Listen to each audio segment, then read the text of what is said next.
आज कह रहे साहब वो तो कई लाख करोड़ जमीन है। क्या मोदी जी लाए थे? मोदी जी ने अपने मामा जी के घर से वक्फ बोर्ड में जमीन दी थी क्या?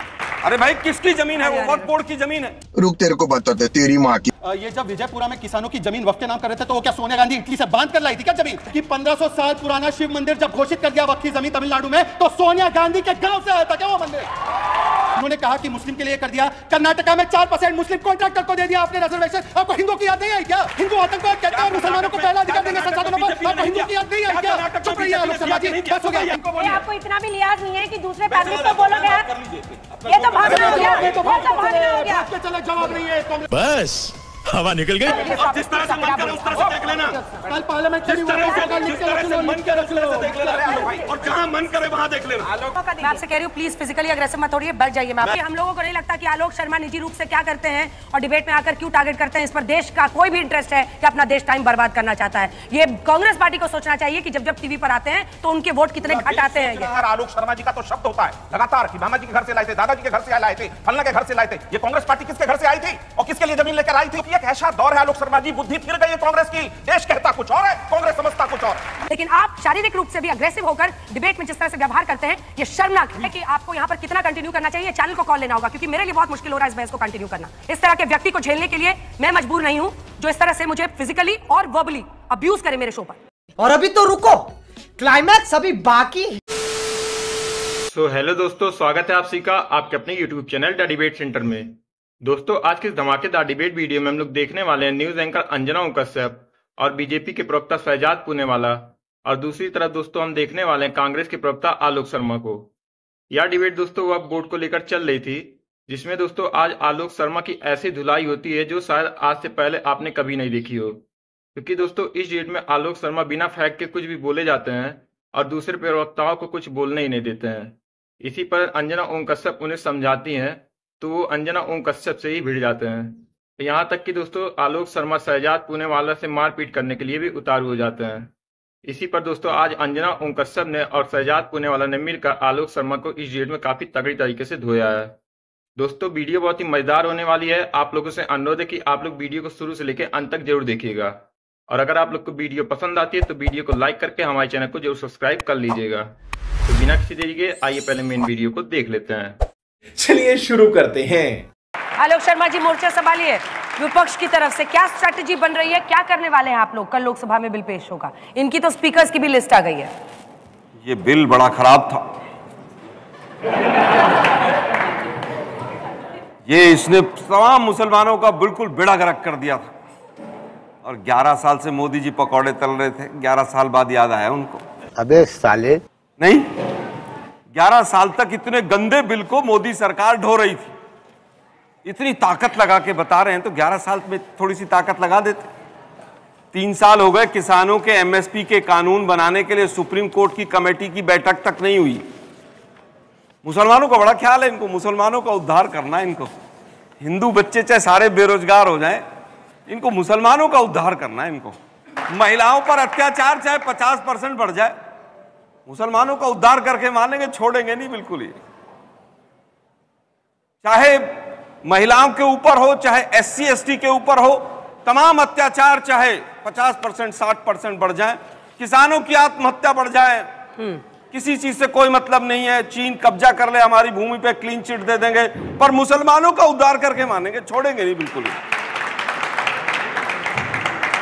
चलिए ठीक है डॉक्टर जोशी, जल्दी से जल्दी बोलिए ना, इतना धीरे धीरे। अरे मैं बहुत भारी बात कह रहा हूँ। 9 लोग बैठे हुए हैं, भारी तो आप भारी बात कह रहा हूँ कि आपने तैयारी की बात की। तैयारी सबसे ज्यादा किसने किया है? हिंदुस्तान के किसी चैनल को उठा के देख लीजिए, पता चल जाएगा कौन सबसे ज्यादा तैयारी में। तेरा तो गेम बजाना पड़ेगा। सिर्फ एक बात है, वापस आता हूं। ये अगर ट्रांसपेरेंसी लाना चाहते हैं, अकाउंटेबिलिटी लाना चाहते हैं, कोई भी उसका विरोध नहीं करेगा, उसका सब स्वागत करेंगे। सच्चर कमेटी की रिकमेंडेशंस आई 2011-10 में, उसमें बिल पे चर्चा शुरू हुई। 13 में बिल जेपीसी के माध्यम से पास हुआ। बीजेपी ने भी उसमें समर्थन दिया, बीजेपी के साथियों ने भी समर्थन दिया, और उसी के आधार पर तमाम चीजें हुई।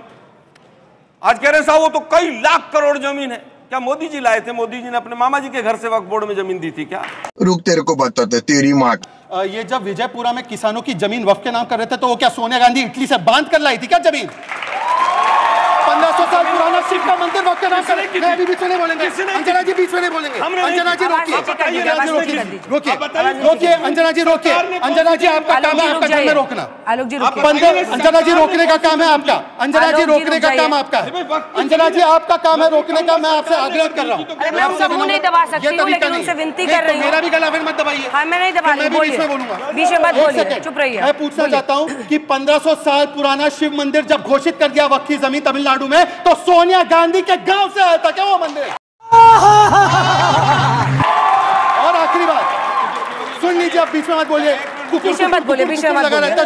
की तरह चलिए वापस आइए टॉपिक पे, वापस टॉपिक पे आइए। रुकिए अभी अंजना जी रुकने के लिए बोलिए। अंजना जी कितना हस्तक्षेप हो रहा है? मैं भी बीच में आलोक जी, मैं भी बोलने नहीं। आपके बीच में किसी ने नहीं बोला, चुप हो जाइए। अब दूसरी आखिरी बात, बिल्कुल आखिरी बात सुनिए। अभी उन्होंने कहा, अरे सुनिए भाई छोड़िए, चलिए।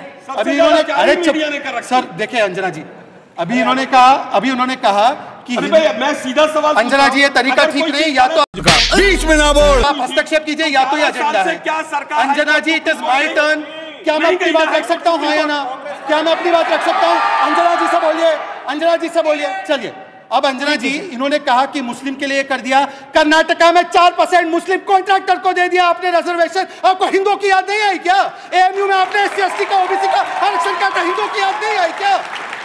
हिंदू आतंकवाद कहते हैं और मुसलमानों को पहला अधिकार देंगे संसाधनों पर। आपको हिंदू की याद नहीं आई क्या? चुप रहिए आलोक शर्मा जी, बस हो गया आपका। और सुन लीजिए अंजना जी प्लीज, बीच में हर वाक्य में मुसलमानों को अंजना जी हर वाक्य में डिस्टर्ब किया जा रहा है, हर वाक्य में डिस्टर्ब किया जा रहा है। बताइए मैं इनकी पोल आपकी खुलेगी। अंजना जी पोल आपकी खुलेगी, जल्दी से 2 लाइन। और आखिरी बात, आपके चीखने से कुछ नहीं होगा मिस्टर आलोक शर्मा। चलिए और आखिरी बात सुनिए, कांग्रेस का तो अंजना जी जोड़ा है, बोलिए। उनको ऑफर कर दिया है, उनकी आवाज नीचे कर दी, आप बोलिए। अब ये देखिए, इसीलिए आते हैं डिबेट में, इसीलिए आते हैं, बोलिए। हिपोक्रेसी ये है कि कांग्रेस के अधिकृत प्रवक्ता पवन खेड़ा बोलते हैं कि चर्चा करे बिगड़ लिया है, और यहाँ पे कहते 11 साल से पकोड़े चल रहे थे। अरे एक स्टैंड लोग कांग्रेस पार्टी, एक स्टैंड। सत्यप्रकाश मिश्रा जी और आप बताइए डॉक्टर ज्योत्सना। एक सेकंड चुप हो जाइए सर, चुप हो जाइए आप, चुप, बिल्कुल चुप। डॉक्टर सत्यप्रकाश जी आप चुप रहिए। सत्यप्रकाश शर्मा को मैं एक शब्द रुक जाइए, रुक जाइए। प्रॉपर्टी नहीं है, यहाँ सत्यप्रकाश जी, अतिक्रमण सत्यप्रकाश जी, आप लोग क्या कीजिएगा? आप और डॉक्टर ज्योत्सना क्या कीजिएगा? क्या गुजरात, आप चुप हो जाइए, आपको बोल रही हूँ मैं, आखिरी बार बोल रही हूँ, आप चुप हो जाइए। सत्यप्रकाश जी बोलिए, सत्यप्रकाश जी और डॉक्टर ज्योत्सना। प्रोफेसर जल्दी से बताइए कि आप लोग क्या मूड में? एक से चलिए आप चलिए, शाहीन बाग बना देंगे मुश्किल है,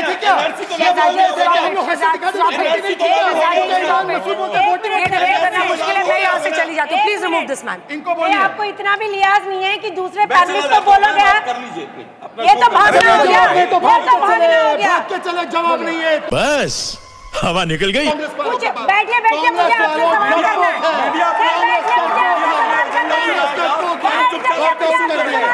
है।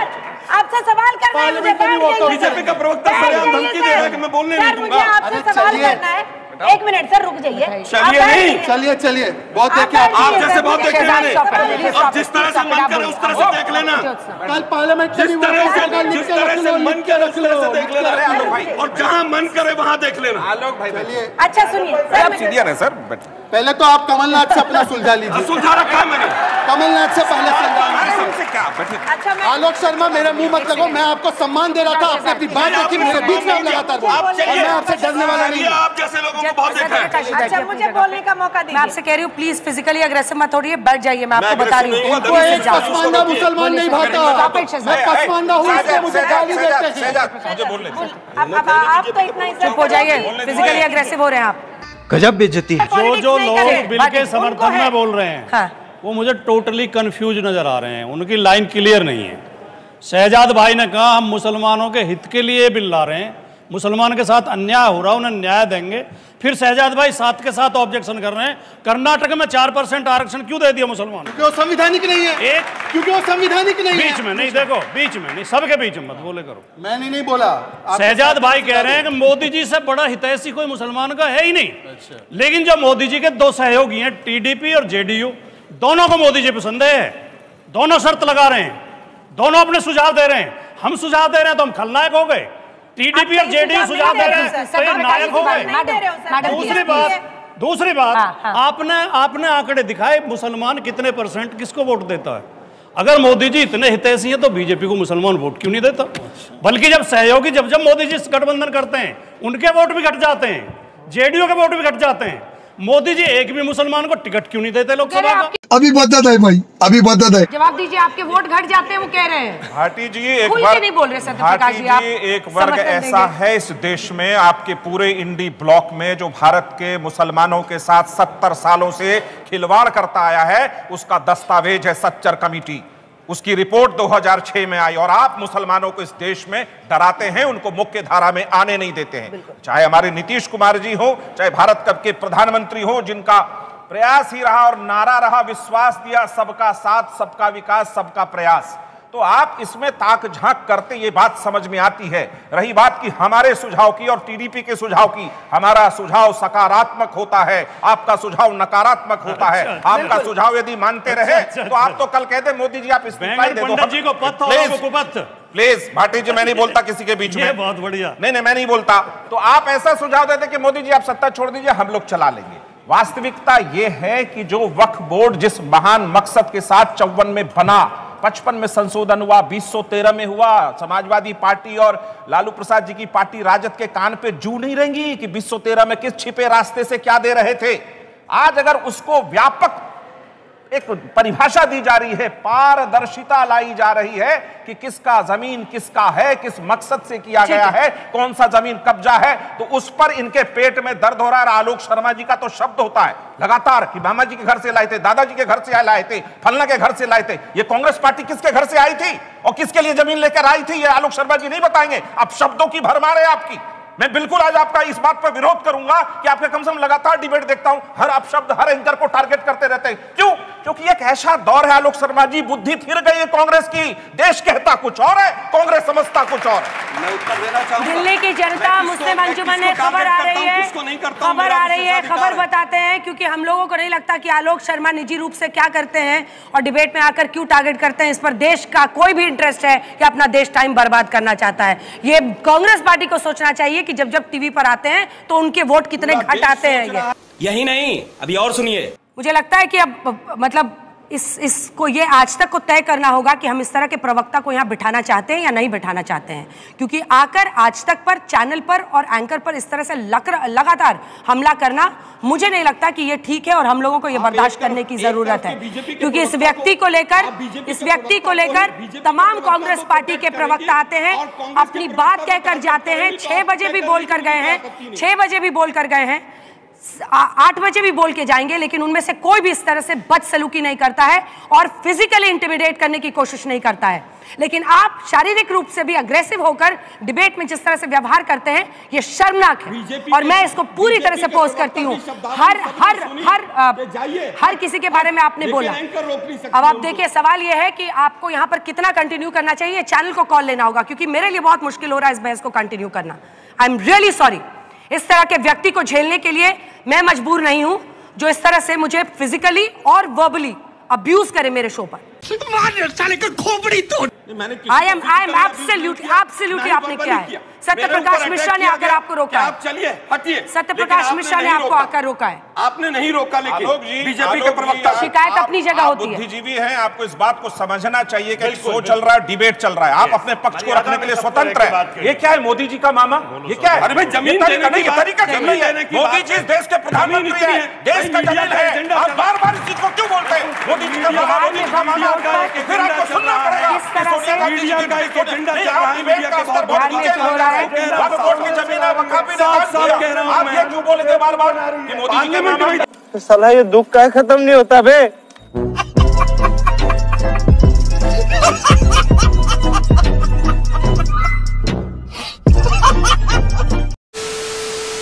तो दोस्तों, वीडियो में अंत तक बने रहने के लिए आप लोगों का धन्यवाद। आज की इस डिबेट वीडियो में आप लोगों ने देखा किस तरह आलोक शर्मा बिना किसी तथ्य के डिबेट में आकर ऊट पटांग बातें किए जाते हैं, और जब कोई दूसरा प्रवक्ता उनके सामने कुछ बोलता है तो वो उनसे ही भिड़ जाते हैं। लेकिन दोस्तों, आज शहजाद पूनेवाला ने और अंजना ओम कश्यप ने जो उन्हें धोया है, वो शायद आलोक शर्मा कभी नहीं भूलेंगे। तो दोस्तों उम्मीद है आप लोग को वीडियो जरूर पसंद आई होगी। अगर आप लोग को वीडियो पसंद आई है तो वीडियो को लाइक करके हमारे चैनल को जरूर सब्सक्राइब कर लीजिए और डिबेट के बारे में आपकी जो भी राय है हमें कमेंट करके जरूर बताइए। तो मिलता है दोस्तों आप सबसे एक और नए धमाकेदार डिबेट वीडियो के साथ। तब तक के लिए आप अपना और अपने पूरे परिवार का ख्याल रखिए। जय हिंद, जय भारत।